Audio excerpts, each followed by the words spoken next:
Well, hello and welcome, and very pleased you all joined us this afternoon. This is Robert Goff, and we're going to be talking about appeals. We want you to be appealing, and QRMD is very happy to present this information to you. It is with the idea of helping you stop being a victim of practices of payers, giving you the information to push back. So let's just take care of a couple of quick things. What I'm going to present is general information. I'm not providing any legal advice. If you need legal advice, please, a competent attorney, find. The information is copyrighted. We are going to provide, we do have the opportunity to take questions. If you'd like to type in your questions as we present, I will try to give you answers at the end of the presentation. So don't hesitate. All right? So let's talk a little bit about this. You know, the idea of appealing kind of starts with taking charge of the billing process immediately. Your number one responsibility is to get your bills to the payer in a timely manner. Believe it or not, 6 to 15% of medical bills are being denied just for timely filing. Once it's denied for timely filing, you've lost it. It's not appealable. You're not going to win. That means you have to look at your billing as going out every single day.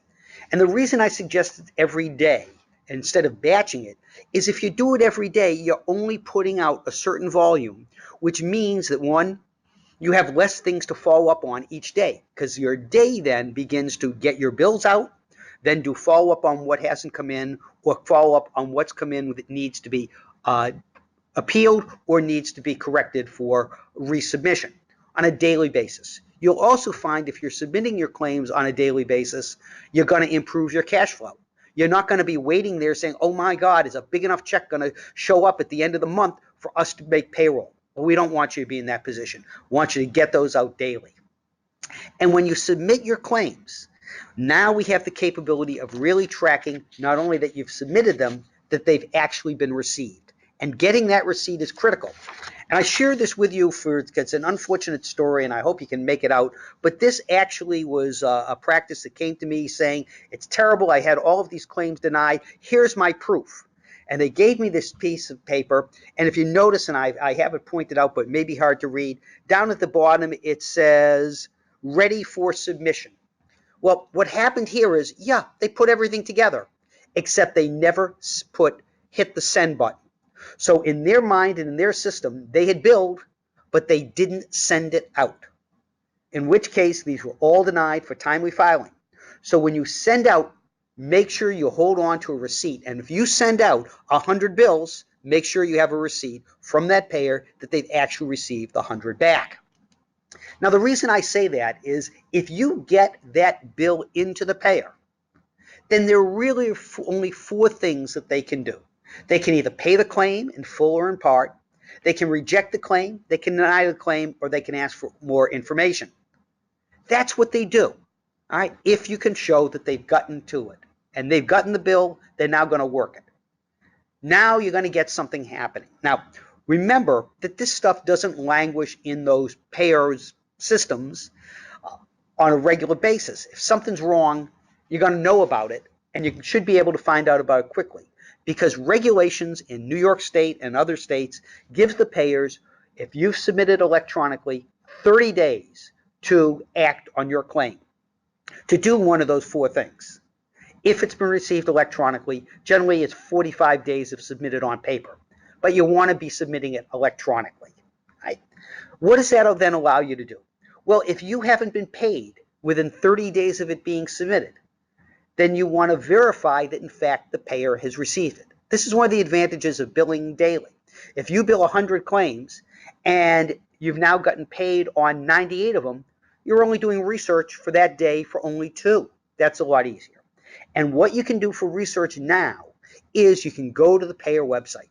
And if it's not on the payer website, and most payers have this ability, then you can resubmit it, because you want to make sure they then in fact receive it. Right? If it's on there and they haven't paid you in 30 days, you can feel comfortable. They got it. It's going to be acted on. And in many states, if they lag in terms of paying you, they're actually subject to interest penalties. Now, when you've been paid, when you get something back, from submitting this. Remember, they're going to do something with your claim. If they paid it, now you got to do yourself a little bit of auditing. You got to find out, have they paid it in full? Did they pay it in part?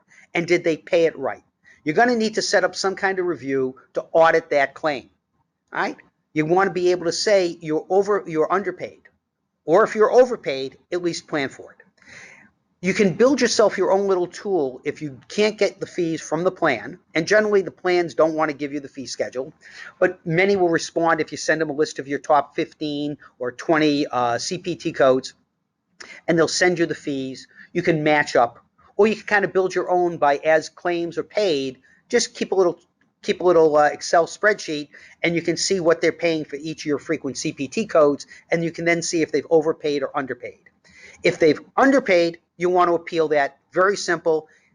Letter back to them which says, I'm appealing this. You paid me this. I believe it should be paid this. Send me the money. If they've rejected the claim, what they're saying is they couldn't process. There's something that's wrong. They either asked for additional information or there's something that just didn't work. Well, for those people who are on the QRMD system, they have fortunately many tools to try to help you avoid these rejections for something wrong, but it still happens. And of course, if it's denied, they said no, and you're going to have to understand that as well. So when you get the ERAs, the explanations of what they paid, the electronic remittance advices, what you want to do is you want to look at them and you want to act on it. You don't want to let those things that were unpaid just languish. And you got to move timely on these. Believe it or not, 10 to 30% of all claims are rejected. And half of all rejected claims are not resubmitted, which means that between 5 and 15% of physician billings get lost in this process. There's no reason to allow that to happen, especially because many of these things are quickly fixed and resubmitted.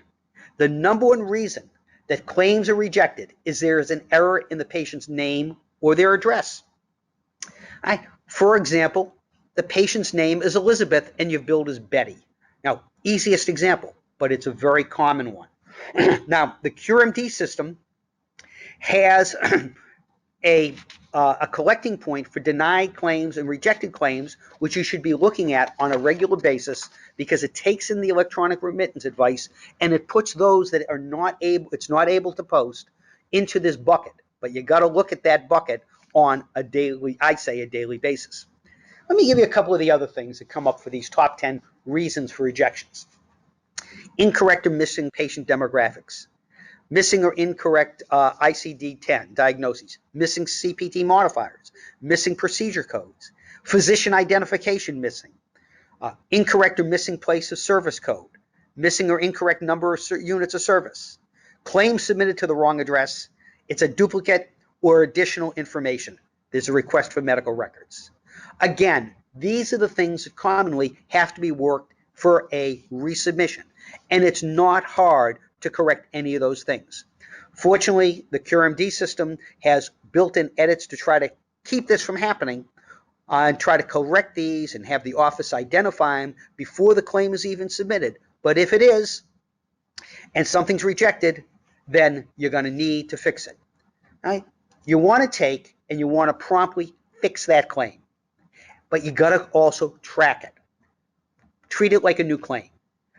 But here's probably the key, and it comes up earlier. The clock is running against you. Timely refiling is based on the date of service, not the date of resubmission.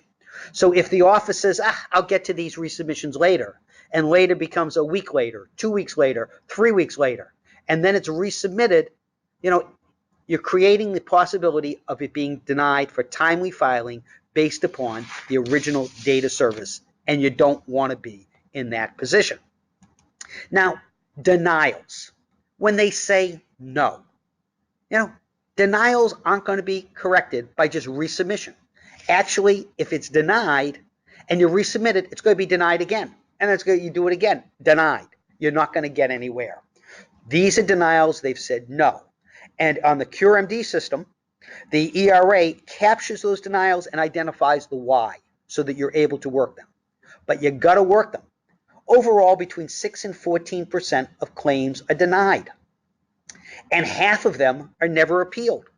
That means the physician's losing between 3 and 7% of the billing is just being lost. Never, never, ever just accept that denial and walk away. That's money being left on the table unnecessarily. You'll want to challenge every denial that you can. Because even if you lose, even if it ends up that they've denied your appeal, and you can ask for a reconsideration afterwards, if they end up denying it and you can't go anywhere with it, you at least have learned from the process. All right? And that's an important thing to do. Learn so that you can build things into your processes to avoid future denials. Let me talk about the most common two reasons for denial. They break down into these: lack of permission and lack of eligibility. Lack of permission means you didn't have the authorization to proceed, be it prior authorization or pre-certification. Someone said you couldn't do that without checking with us first. Right? If you're running into these kind of denials, right, or no referral on file, which means you didn't get the authorization, what you really want to do is you want to set some policy. You want to learn what services you provide that require prior authorization or pre-certification. Every payer has, or I'll say virtually every payer, has their procedure manuals up on their website where you literally can look up by CPT code and find out what requires authorization beforehand, what kind of pre-approval, what kind of certification beforehand, and build yourself a matrix in the office that lists the services you provide, the payers that you participate in, and what they require. Remember, some of these payers, if you're doing certain procedures, require you to call a certain number for an outside organization that you use to do the review work. Right? You want to get that knowledge up front because the goal is not to have the denial. The goal is not to have to appeal if you can. The goal is to know beforehand so you can avoid that expense, that time loss, and the potential loss of income. If you have the authorization, if you have the pre-certification, then you're going to have to appeal it. It's not a hard appeal. It's a simple one to do, but you're going to have to go through that process. Far better if you knew beforehand what required those permissions so that you could avoid that problem. Now, lack of eligibility is a little different. Lack of eligibility says the person you provided services for, yeah, you provided them. We got no objection to you providing them, but we're not going to pay for them. And the reason we're not going to pay for them is most often these things. The coverage was terminated. They didn't pay their premium. Now, something to understand. You may have gone to the payer website, or your system may have automatically checked the payer website to check eligibility. Understand eligibility is not a guarantee. What it means is the moment you check their website, check the eligibility, got that eligibility confirmed, a moment later they may have updated their file and the person's policy has now been terminated. So it's not a guarantee. Right? Additionally, it may be denied for lack of eligibility because it was a non-covered service. So what you really want to look at, and what I've always suggested, is trust, the information you're getting from the patient and from the payer website, but verify it. Verify it when you can. I'm also a believer in taking a credit card authorization on every patient that comes in as a backup guarantee. Permission to bill the credit card if services are denied for lack of eligibility. The other frequent reason that things are denied for eligibility is that another insurer is primary. That means you have to learn the basics of coordination of benefits. Who is the principal payer? Who has that responsibility? All right. Hopefully, you've gathered that information on the patient intake form, where you're asking them to list all the different insurances that they have. Remember, a person's insurance is primary for themselves. If they're covered under their spouses, the spouse's policy is secondary. Right? I know many times that a patient will come into the office and say, here, bill it under my wife's coverage. She has better coverage, or we've met the deductible there. No, it doesn't work that way. COB is standard throughout the nation. The National Association of Insurance Commissioners built the model that says who is primary. Right? You're going to have to get that understanding. Here, the patient is responsible. So when you have an eligibility issue, you're not going to win by appealing. Don't appeal these. You've got to go to the patient. You've got to be able to say, patient, the information you gave me, your insurer said you're not paying. You need to straighten out with your insurer, but it's your responsibility to pay for these services. Don't spend time drafting letters and trying to explain it. It has to become the patient's responsibility. I know patients don't like hearing that, and neither do physicians, but it's true. There is money on appealing, and this I want to make point about, because too many times I hear from offices, everything's denied, it's denied, I appeal, it's denied. Well, that's not what's happening out there. Now, as you can see, 90% of the offices that are appealing are getting something back. It may not be everything, but it is working. So what you really want to look for as well is try to avoid learning by denial. I mean, it's always good if you end up losing on a denial and an appeal, learn from it so you don't do the same thing again. But there are some things that will set you up for failure even if you don't, if you don't wait for it. If you're adding a new physician or any other new providers into your practice, you're going to have to make sure that these providers are credentialed with that plan. Remember, the contract that you have is not for your practice. It's an individual physician contract. Yeah, it may pay to the group and it may be recognized administratively as a group, but it's individual physician credentialing. And that's something that the payers can turn around and say, well, wait a minute. They may be in a group of 5 physicians, but number 6 was not credentialed. We're denying it. And then you have a problem because you provided the service. The patient will argue, well, I went to you. You told me you'd take my insurance. You misrepresented. You don't want to be there. You add a new physician or another kind of provider, make sure you get their credentialing squared away. If you're going to add new procedures in your office or any new technology, you need to, before you start billing for it, know what the process is at the payer level to get them paid. Do they require prior authorization?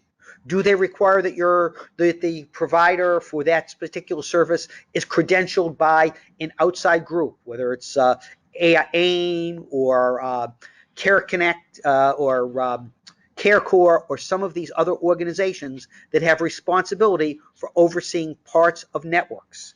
Learn these before you get the denials.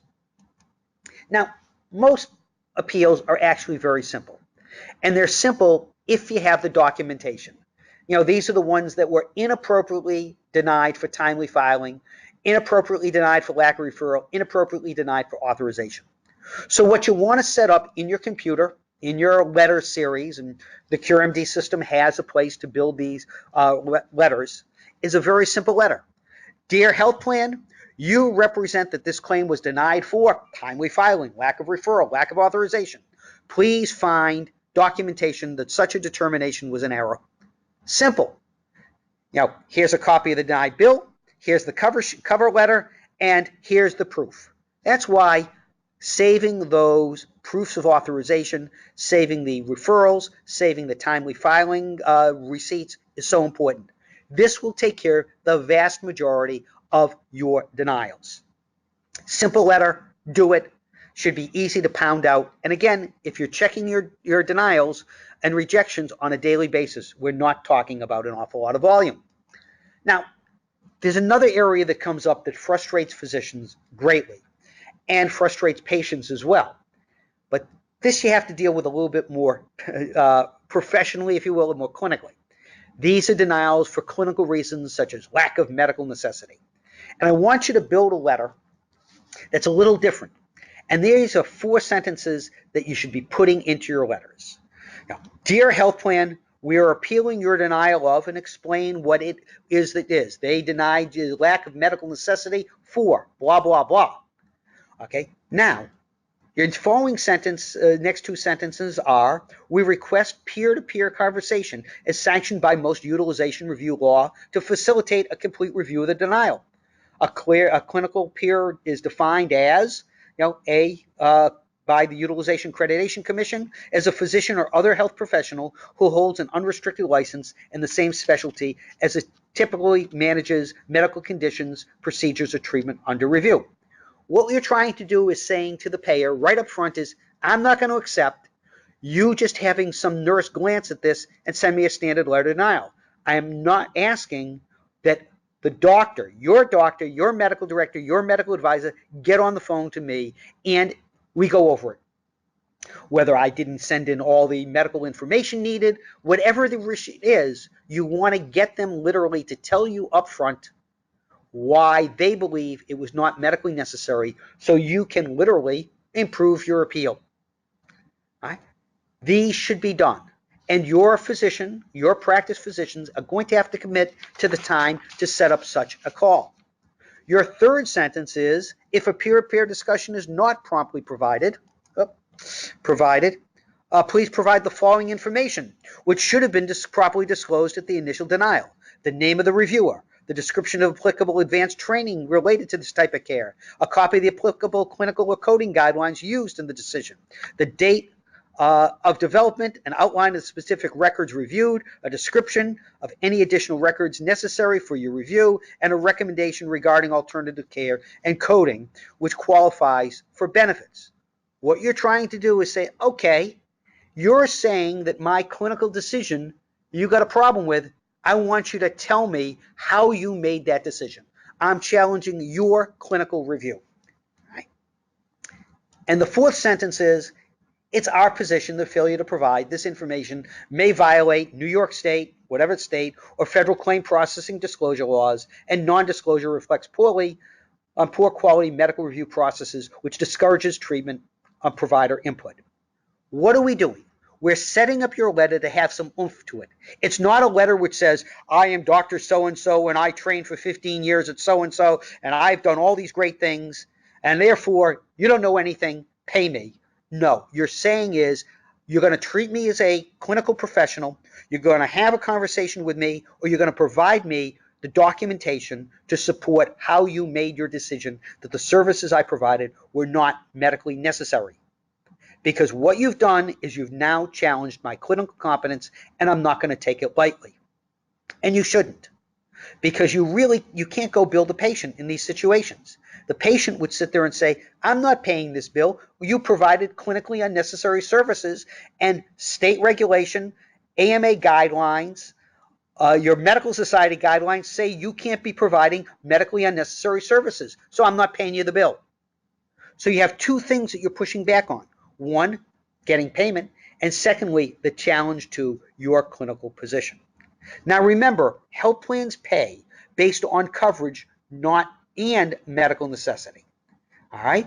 So if it's a covered benefit, if it is medically necessary but not covered, you're not going to get it covered by this argument. If they exclude something from coverage, it's excluded. I'll give you an example that I had when I was a payer. We had a young child who had lost an arm to a improvised explosive device during the Civil War in El Salvador. They came to the country. She lost her arm. No ifs, ands, or buts that she needed a prosthesis. However, her health insurance did not provide for prosthetic coverage. It wasn't a matter of medical necessity. It was a matter of coverage. Right? So services must be medically necessary to be eligible for coverage, but coverage is going to be based upon the benefits that are purchased with the insurance. So build this letter. Put these 4 sentences in your model letter so that you can now fill out a rather solid appeal for medical necessity. Now, you've appealed. You send your appeal in. Don't sit back and go to sleep. All right? Within 30 days of you getting your denial, get your appeal in and expect that you're going to hear within 30 days. If you don't, you drop a letter, or many state insurance departments now have it available online. Send a complaint to the regulatory authority, New York State Department of Insurance, a complaint under the timely filing rules, the prompt pay rules rather. States have prompt pay rules which say that the insurance company must react within a certain amount of period of time. If they haven't handled your appeal within 30 days or 60 days, get your complaint in. What does that do? It means that somebody at the insurance department gets a hold of the plan and says, we got this complaint, take care of it. Doesn't mean to pay it. It means get a response to it. Right? So it's important to add some oomph behind your appeals and don't let them sit. Don't let the payer forget about them. Keep them on a schedule.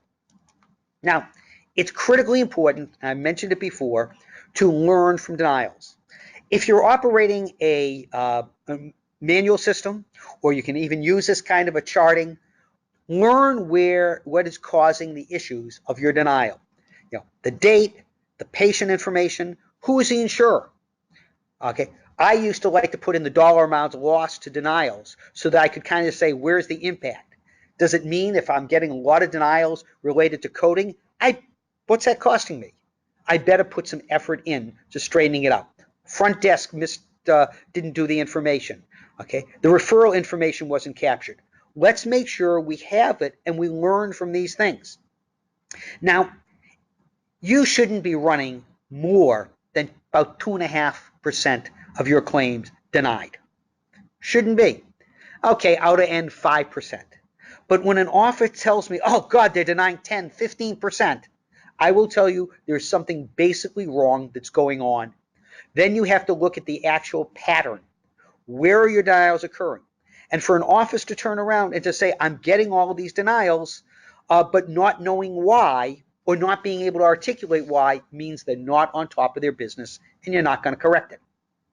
Now, within the CureMD system, you have the ability to build out rules, their rules engine, so that you can put things in that will pre-edit your claims before they go in to try to cut back on these events that are creating denials. So what you want to make sure is that if you're getting a pattern, you find out why, you correct it by building a rules engine or by changing your procedure or by re-educating your staff. You don't want to be doing appeals if you can head them off beforehand. Now, there's no reason not to appeal, especially if you've set up your letters in your system. They're easy to put out. If you're doing your claims on a daily basis, you're not going to have a lot of denials to do every day.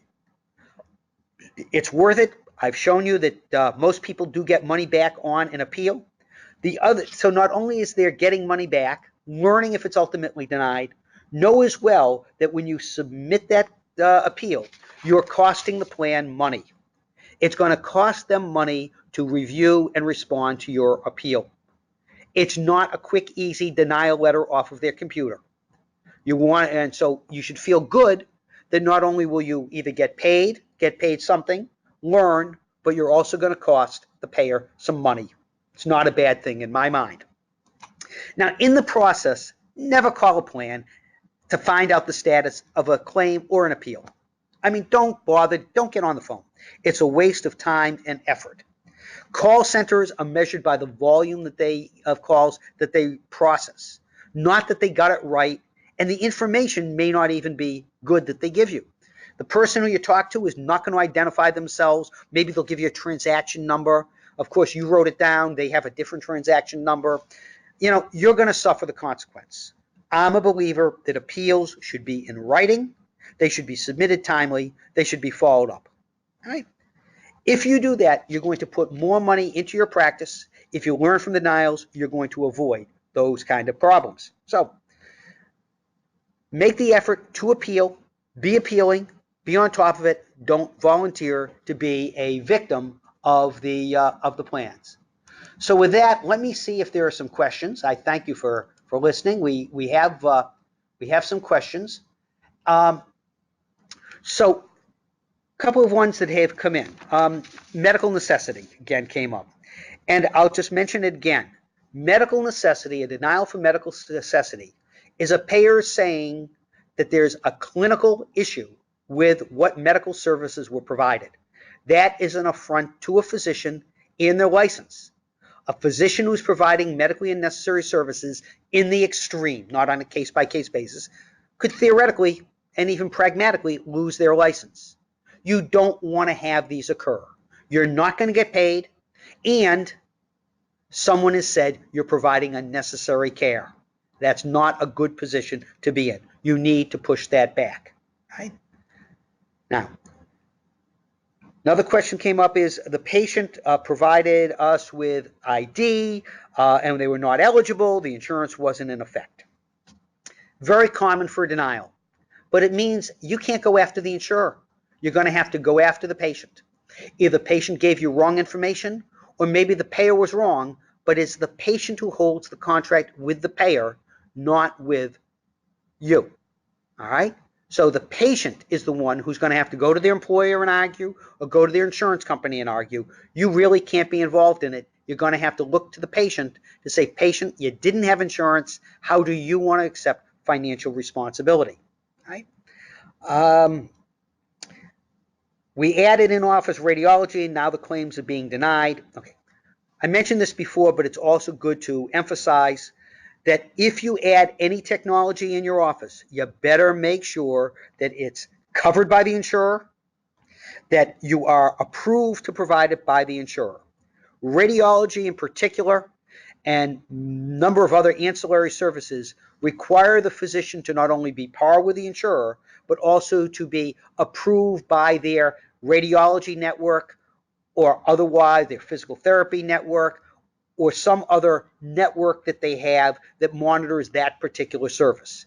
If you're not, then you're going to be denied. That's a lack of permission. You're not going to be able to get paid for it. I also caution you that if a salesman's in your office hawking a piece of technology and telling you how much more money they can make and telling you that it's all covered and you'll get paid for it, ask them to give you a written guarantee that they will pick up the cost of any claim denied if they rely upon those representations. Right? So now, let's see. So those were the questions that came in. I wanted to see if I got them. Presentation. So this presentation, if you need a copy of it and the like, let me just give a call to CureMD or send them an email, and they will be happy to send you a copy of this presentation. And I hope you found it helpful. Let's see. All right. So I think I have all the questions answered. If I've missed anything or you have something, shoot an email to CureMD through the sales number. Just tell them, ask Robert Goff to see if he can get you an answer to whatever the question is, and I'll be happy to try to respond. So I thank you for joining us. Oh, here we go. Wait a minute. I got one more question. So before I get off, let me see if I can do it. Oh, I'm trying to understand.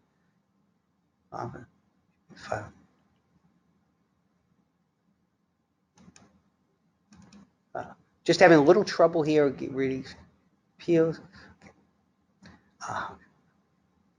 Okay, so an office question came up is I'm trying to understand, you're saying the office should be filing the appeal. Yes, the office should be filing an appeal. And when I say the office, what if you have a outside billing arrangement?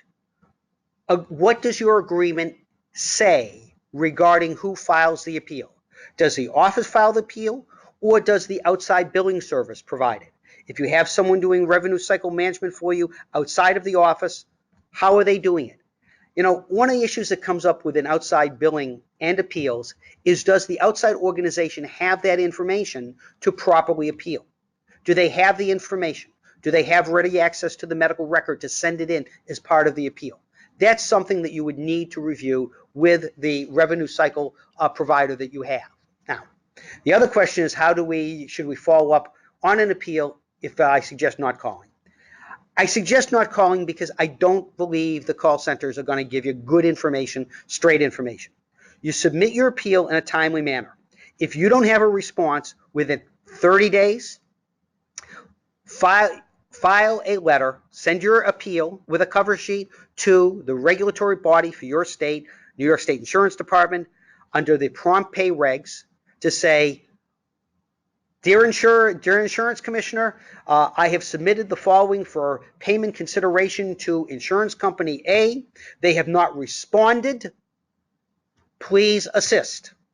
What will happen is the Insurance Commissioner's office will send that complaint to an officer of the health plan. The officer of the health plan is not going to do the work themselves. What they're going to do is they're going to send it down in the claim shop. because these insurance commissioners says we need confirmation in New York and in most states that you have resolved this or responded to this within 10 business days. All right. And if a health plan does not respond in a timely manner to the insurance commissioner that they have in fact responded, they actually get fined. In New York State, it's like $200 a day, up to like $50,000, and the state can impose more fines if their health plan is recalcitrant. So file the appeal. If you haven't heard in 30 days, then you should be taking and filing a complaint with your regulatory authority so that they step in to help you. Okay? I hope all of that was helpful. Again, if you need or would like a copy of the presentation, just shoot an email to sales@curemd.com and we'll be happy to get a copy to you. Thank you for your time and have a good weekend. Bye-bye.